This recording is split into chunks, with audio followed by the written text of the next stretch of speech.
There are 7 forgotten bands from the 80s that perfectly embody the 7 deadly sins. However, if you turn them around, there are also 7 bands that represent the exact opposite. We're going to be comparing the bands that embody the 7 deadly sins to the ones that embody the 7 heavenly virtues. Lust versus chastity. Lust refers to an inordinate or disordered desire for sexual pleasure. And oh, trust me, lust was the main event in the 80s. If your band wasn't dripping with sex appeal and singing about strippers, groupies, or questionable motel nights, it wasn't a real band. And no other band embodied lust other than Mötley Crüe. Vince Neil lived for pleasure, and Tommy Lee, that man played drums like he was trying to seduce the entire front row at once. I still remember seeing Girls, Girls, Girls for the first time. I was like, oh, so this is what happens when 4 raccoons discover cocaine and leather.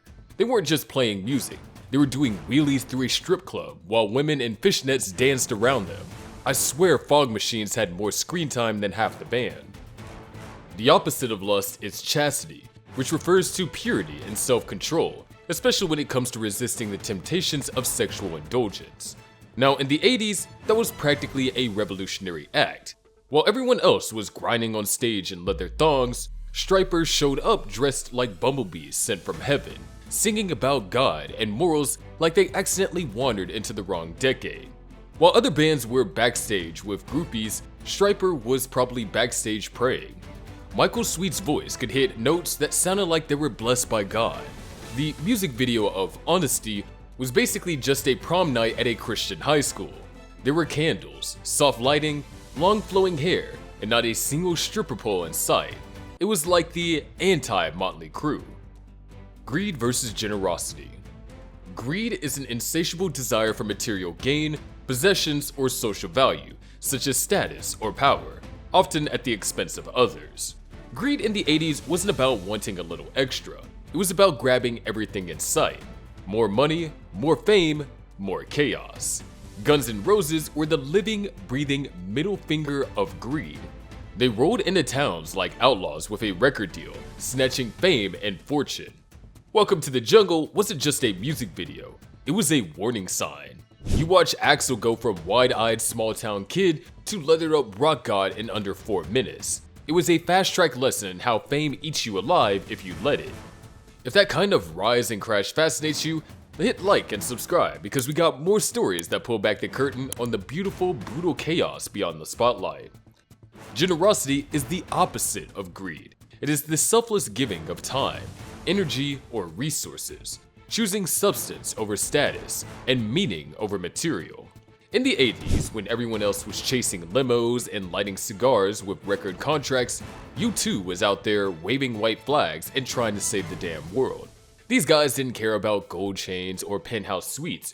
They were too busy talking about human rights, fate, and fighting oppression. I still remember watching Sunday Bloody Sunday and feeling like I accidentally tuned into a protest disguised as a concert. No flames, no fancy cars, no girls in cages, just a band asking you to do good and be better. Wrath versus patience. Wrath refers to uncontrolled anger, rage, and a desire for vengeance, and no band channeled wrath like Megadeth. Dave Mustaine wasn't just angry, he was vengeance with a flying V guitar. Kicked out of Metallica and fueled by rage, he didn't form a band, he declared war. His lyrics were a manifesto of spite, paranoia, and apocalyptic doom. Patience is the opposite of wrath. Calm, controlled, enduring pain without lashing out. Amid the 80s chaos of hair flips and hotel smashing, Toto dared to slow down. While others screamed and shredded, they delivered smooth jazz-kiss rock with perfect harmonies. No fury, just finesse. They didn't fight the noise, they outplayed it with grace. I still remember watching the video for Africa and thinking, wait, where's the chaos? No pyro, no riots, no shirtless drum solos? Just a band in a dusty library flipping through ancient books like history nerds. Sloth versus diligence. Sloth refers to a culpable lack of physical or spiritual effort.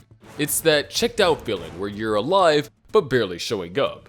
And in the 80s, when everything was neon, sloth wasn't easy to spot.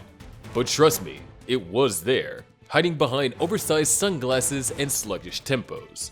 Rat embodied sloth, stumbling into music videos like they just woken up, rocking leopard pants with zero urgency, coasting on hairspray and vibes.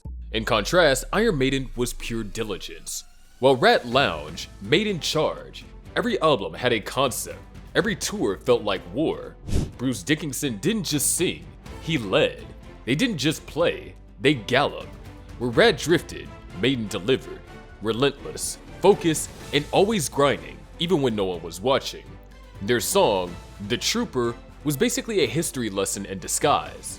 I remember Dickinson in a red coat, waving a torn British flag, singing about the Crimean War like he was there.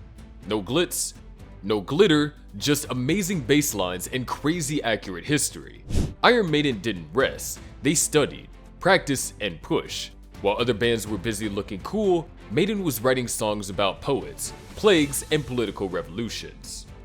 Envy versus kindness. Envy is that bitter cocktail of resentment and craving, wanting what someone else has, but louder. In music, few embodied envy like poison. They weren't just aiming to be rock stars, they wanted to be the rock stars.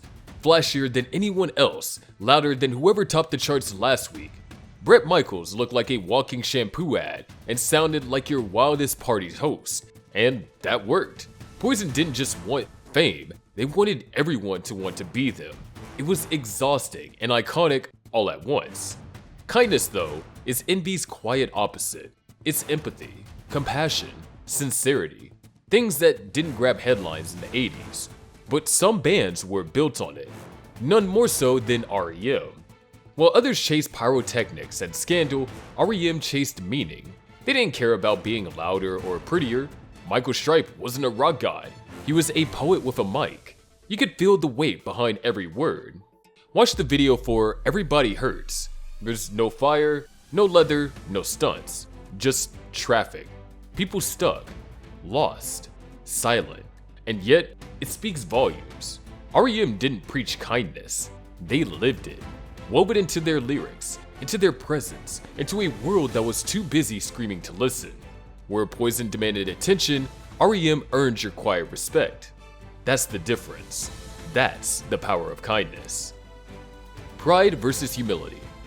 Pride is often seen as the root of all sin, a loud, self-centered denial of God's authority. And in the 80s, pride wasn't hiding. It strutted across stages in sequins and smoke, and nobody embodied it better than Queen. By then, they weren't just a band, they were royalty. Freddie Mercury didn't just perform, he ruled. We Will Rock You wasn't a song, it was a thunderous announcement. No guitars, no frills, just pure unfiltered confidence. In contrast, humility is the quiet acknowledgement of one's limits and reliance on something greater. And in an era dominated by ego, Dire Straits stood apart. No theatrics, no ego, just skill and soul. Mark Knopfler didn't need flash. His finger-picked guitar line said more than any pyrotechnic ever could. Their Brothers in Arms video stripped everything down. No color, no glam, just war imagery and honest musicianship. Even at their peak, Dire Straits played like it wasn't about them. Where Queen embodied the dazzling power of pride, Dire Straits revealed the quiet strength of humility. Two giants, two approaches, one decade. Gluttony versus temperance. Gluttony refers to the excessive and uncontrolled consumption of food, drink, or anything to the point of waste, often seen as a form of self-indulgence and a lack of moderation. And no band devoured the 80s quite like Van Halen. This wasn't just a rock band, it was a rolling buffet of indulgence. David Lee Roth wasn't a frontman, he was a walking celebration of overconsumption. Champagne? Check. Groupies? Check. Pyrotechnics, leather pants, high kicks, and motorcycles? Check. And backstage? Pure decadence. David Lee Roth once said, "I used to have a drug problem. Now I make enough money." And pretty much sums it up. Temperance, as one of the 7 heavenly virtues, is a moral virtue that moderates the attraction of pleasures and provides balance. While other bands were layering 10 guitar tracks and pouring neon into their music videos, the Smiths made restraint sound radical. Their songs were clean, minimal, and cut with just enough melancholy to make you feel like someone finally understood what it was like to stare out of a rainy window and not want to party. Their music wasn't about indulgence, it was about precision, control, and leaving space for silence to breathe between the notes. Don't believe us? Go and watch a live performance. There's no pyrotechnics, no leather jumpsuits, no one swinging from the chandeliers. Just four guys, serious as a Sunday sermon, playing songs that felt too honest to be dressed up in glitter. The Smiths didn't overdose in the 80s. They sobered up. And that wraps up this video. Did we nail the deadly sins to the right bands? Drop your holy takes in the comments, and if this video gives you flashbacks to the past, you know what to do. Smash that like button and hit subscribe so you don't miss out on more music history, hot takes, and hip-hop wisdom.